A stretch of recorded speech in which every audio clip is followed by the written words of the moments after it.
नमस्ते दोस्तों, स्वागत है आपका एक बार फिर से लॉन्ग टर्म इन्वेस्टिंग पर। मैं हूं विनय कुमार गुप्ता और आज हम बात करने वाले हैं एक ऐसे स्टॉक की जो ना सिर्फ इंडिया के शेयर बाजार का बैकबोन है बल्कि अपने सेक्टर का भी एकदम किंग है।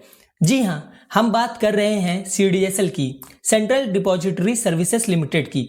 ये वो कंपनी है जो आपके डीमैट अकाउंट को मैनेज करती है, आपके शेयर्स को सेफ रखती है और इंडिया के रिटेल इन्वेस्टर्स के सपनों को उड़ान देती है। 15 करोड़ से ज्यादा डीमैट अकाउंट के साथ सीडीएसएल सिर्फ एक कंपनी नहीं बल्कि एक रेवोल्यूशन है जो वेल्थ क्रिएशन के हर कदम पर साथ देता है। और इंडिया में आज तक जितने भी डीमैट अकाउंट खोले गए हैं उसमें सीडीएसएल 76% का मार्केट शेयर एंजॉय करती है। दोस्तों, इस कंपनी का अगर सिर्फ ऑपरेटिंग प्रॉफिट मार्जिन देखें तो वह 60% का है। इनका आरओई 31.3% का है और आरओसीई 40.2% का है। इनका 5 ईयर्स सेल्स ग्रोथ की बात करें तो वो 33% है और 5 ईयर्स प्रॉफिट ग्रोथ की बात करें तो वो 30% देखने को मिल रहा है। दोस्तों, इतना शानदार बिजनेस होने के बावजूद इस कंपनी का स्टॉक इस समय जब मैं वीडियो बना रहा हूं अपने हाई से 41% से ज्यादा गिर चुका है। तो चलिए दोस्तों, इस वीडियो में हम समझेंगे कि आखिर क्या वजह थी जो ये स्टॉक इतना करेक्ट हो गया। इसका फ्यूचर पोटेंशियल को भी समझेंगे और देखेंगे कि क्या ये स्टॉक हमारे पोर्टफोलियो का नया सुपरस्टार बन सकता है। तो आइए दोस्तों, सबसे पहले इस कंपनी के बिजनेस मॉडल को समझ लेते हैं और ये कमाई कैसे करता है इसको भी जान लेते हैं।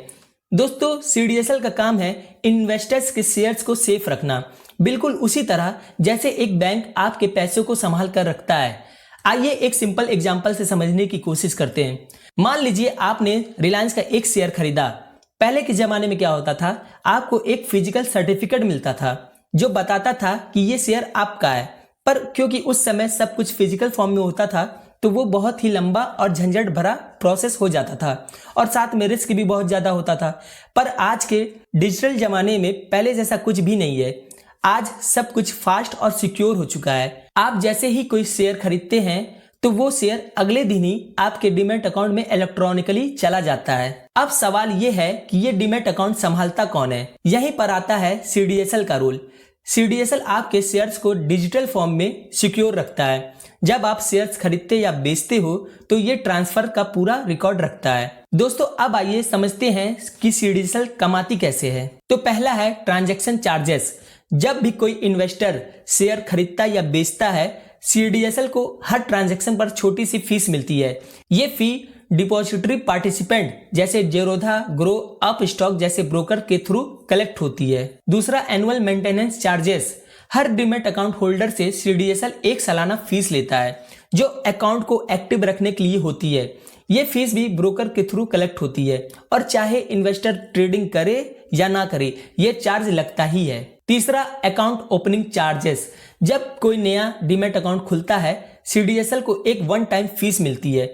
जैसे जैसे इंडिया में रिटेल इन्वेस्टर्स बढ़ रहे हैं, नए अकाउंट्स खुल रहे हैं, वैसे वैसे इनकी इनकम भी बढ़ रही है। चौथा है आईपीओ और corporate action services. CDSL IPO के शेयर्स को अलॉट करने, बोनस शेयर्स, डिविडेंड या राइट इशू जैसे कॉर्पोरेट एक्शन को हैंडल करता है। इसके लिए कंपनीज से सीडीएसएल को फीस मिलती है। पांचवा है केवाईसी सर्विसेज। दोस्तों, सीडीएसएल का एक सब्सिडियरी है सीडीएसएल वेंचर्स लिमिटेड जो केवाईसी सर्विस प्रोवाइड करता है म्यूचुअल फंड हाउसेस और ब्रोकर्स को। हर नया इन्वेस्टर जो केवाईसी कराता है उसमें भी सीडीएसएल कमा लेता है। 6th पॉइंट आता है अदर सर्विसेज से। दोस्तों, सीडीएसएल ई वोटिंग सर्विस भी प्रोवाइड कराता है जहां शेयर होल्डर्स कंपनी के डिसीजन पर ऑनलाइन वोट करते हैं और इसके लिए भी सीडीएसएल पैसा चार्ज करता है। दोस्तों, सीडीएसएल का बिजनेस स्टॉक मार्केट के वॉल्यूम और रिटेल पार्टिसिपेशन पर डिपेंड करता है। जब ज्यादा ट्रेडिंग होती है या नए नए इन्वेस्टर मार्केट में आते हैं तो सीडीएसएल की कमाई भी बढ़ती है। दोस्तों, ये कंपनी एसेट लाइट मॉडल पर काम करती है।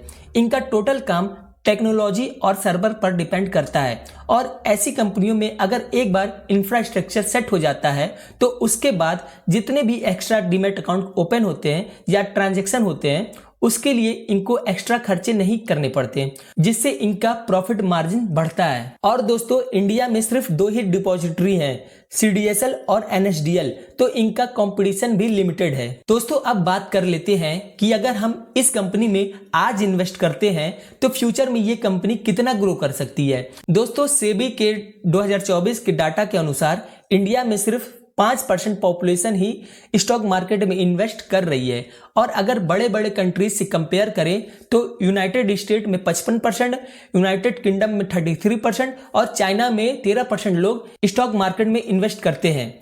और जैसे जैसे इंडिया में ये परसेंटेज बढ़ेगी और ज़्यादा से ज़्यादा लोग स्टॉक मार्केट में पार्टिसिपेट करेंगे, वैसे वैसे CDSL को भी इसका भरपूर फायदा मिलेगा। दोस्तों साल 2024 डीमैट अकाउंट के मामले में एक नया रिकॉर्ड लेकर आया। पिछले साल अकेले 4.6 करोड़ नए डीमैट अकाउंट खुले, यानी हर महीने एवरेज 38 लाख लोग पहली बार शेयर बाजार से जुड़े। जरा सोचिए, हर महीने लाखों नए निवेशक स्टॉक मार्केट की दुनिया में कदम रख रहे हैं। यही नहीं, इस तेजी से बढ़ते रुझान की वजह से डीमैट अकाउंट की कुल संख्या 33% बढ़कर 18.53 करोड़ तक पहुंच गई है। और ये रफ्तार अचानक नहीं आई है। कोविड-19 के बाद से भारत में निवेश की सोच बदली है। लोग अब सिर्फ सेविंग में नहीं बल्कि वेल्थ क्रिएशन की तरफ बढ़ रहे हैं, और इस पूरे सफर में CDSL एक ऐसा सिस्टम है जो इस ग्रोथ को संभाल रहा है और आगे बढ़ रहा है। दोस्तों अब आइए मेन मुद्दे पर कि जब बिजनेस इतना शानदार है तो स्टॉक इतना क्यों गिरा। तो दोस्तों इसके कुछ रीजंस हैं, जिसमें पहला है वीक क्वार्टरली रिजल्ट। दोस्तों अगर क्वार्टर ऑन क्वार्टर बेसिस पर देखें तो दिसंबर क्वार्टर में इनका सेल्स, ऑपरेटिंग प्रॉफिट मार्जिन और नेट प्रॉफिट तीनों में कमी देखने को मिली। सेल्स 278 करोड़ जो सितंबर क्वार्टर के कंपेयर में -15.82% रहा। ओपीएम 62% से 58% पर आ गया और नेट प्रॉफिट में भी -24.61% की कमी देखने को मिली। सेकंड पॉइंट है डीमैट अकाउंट्स की ग्रोथ में स्लो डाउन।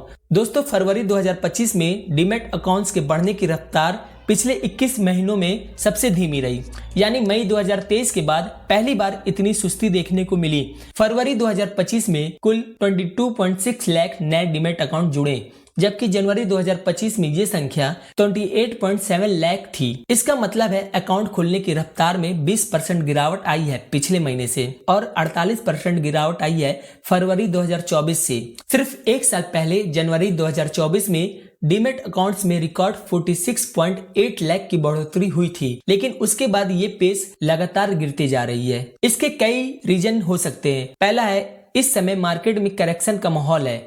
दोस्तों निफ्टी मिड कैप और स्मॉल कैप इंडेक्स अपने ऑल टाइम हाई से 20 से 25% तक गिर चुके हैं। जब मार्केट गिरता है तो नए निवेशक डर जाते हैं और डीमैट अकाउंट खोलने से बचते हैं। दूसरा है एफएनओ पर नए सेबी के नियम।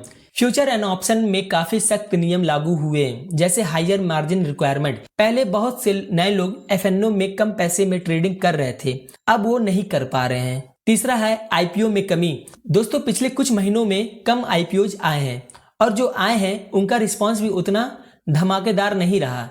आईपीओ के टाइम पर अक्सर लोग पहला डीमैट अकाउंट खोलते हैं। फोर्थ पॉइंट है शॉर्ट टर्म लॉसेस से डर। दोस्तों कोविड के बाद लोगों ने बहुत तेजी से अकाउंट खोले और पैसा लगाया, लेकिन अब जब कुछ लोगों को नुकसान हुआ तो नए निवेशक कॉशियस हो गए। रिटर्न नहीं मिल रहा वाला माहौल भी नए अकाउंट खुलने की स्पीड को धीमा कर देता है। दोस्तों इसके अलावा वैल्यूएशन भी स्टॉक की हाई हो गई थी। दोस्तों 13 दिसंबर 2024 को कंपनी का पी रेशियो 76.2 तक पहुंच गया, जो 3 साल और 5 साल के मीडियन पी से बहुत ज्यादा थी। इसके वजह से भी स्टॉक में करेक्शन देखने को मिला। और जो अभी मार्केट में न्यूज चल रहा है कि NSDL भी जल्द ही अपना आईपीओ लाने वाला है, उसकी वजह से भी सेंटिमेंट बिगड़ा हुआ है।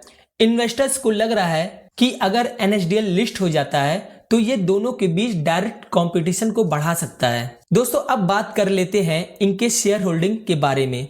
तो मार्च 2025 में प्रमोटर्स की होल्डिंग 15% है, FIIs की स्टेक 11.34%, DIIs की स्टेक 15.41% और पब्लिक का स्टेक 58.25%। अब बहुत सारे लोगों का क्वेश्चन होता है कि प्रमोटर्स की होल्डिंग 15% क्यों है। तो दोस्तों सेबी के नियम के हिसाब से कोई भी स्टॉक एक्सचेंज एक डिपॉजिटरी में 15% से ज्यादा हिस्सा नहीं रख सकता। ये नियम इसलिए है ताकि कोई एक कंपनी या ग्रुप का मार्केट पर ज्यादा कंट्रोल ना हो और सिस्टम ट्रांसपेरेंट रहे।